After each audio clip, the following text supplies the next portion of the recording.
Hi everyone! Today I'll be sharing an amazing crumble pie cherry cheesecake recipe.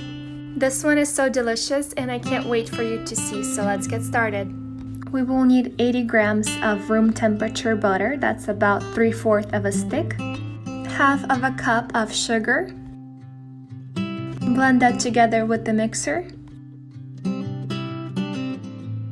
Get 2 eggs and add 1 full egg and 1 egg white and set the egg yolk aside. We'll use it later for the filling. Mix until fluffy and lighter in color. Add 1 teaspoon of baking powder. Add a pinch of salt. Add 1.5 cups of flour. Mix just until the flour is blended together. And here I have 9-inch baking tray and I put parchment paper on the surface to prevent sticking. Leave about 3 tablespoons of the dough for the crumbs. And simply spread the dough on the surface of the tray. Preheat the oven to 350 degrees and bake for 12 minutes.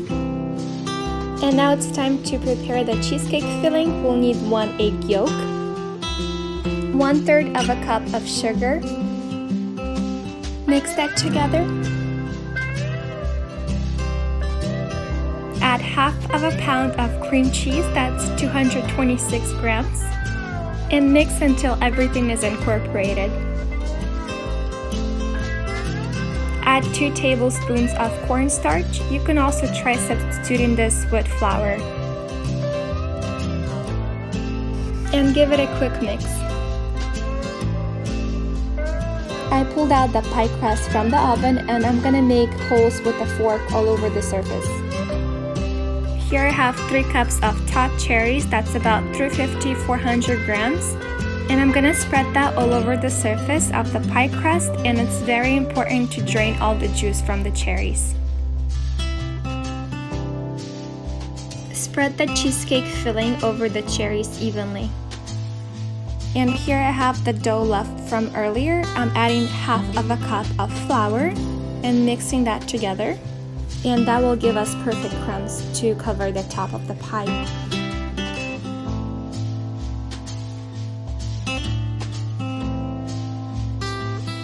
Bake at 350 degrees Fahrenheit for 30 minutes.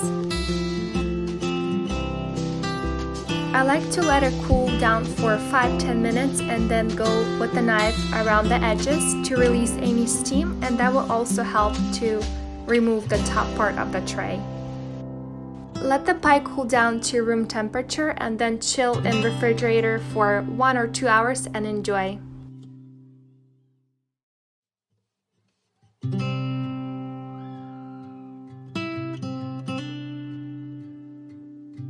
Thank you so much for watching. I hope you enjoyed this video and don't forget to subscribe for more amazing recipes.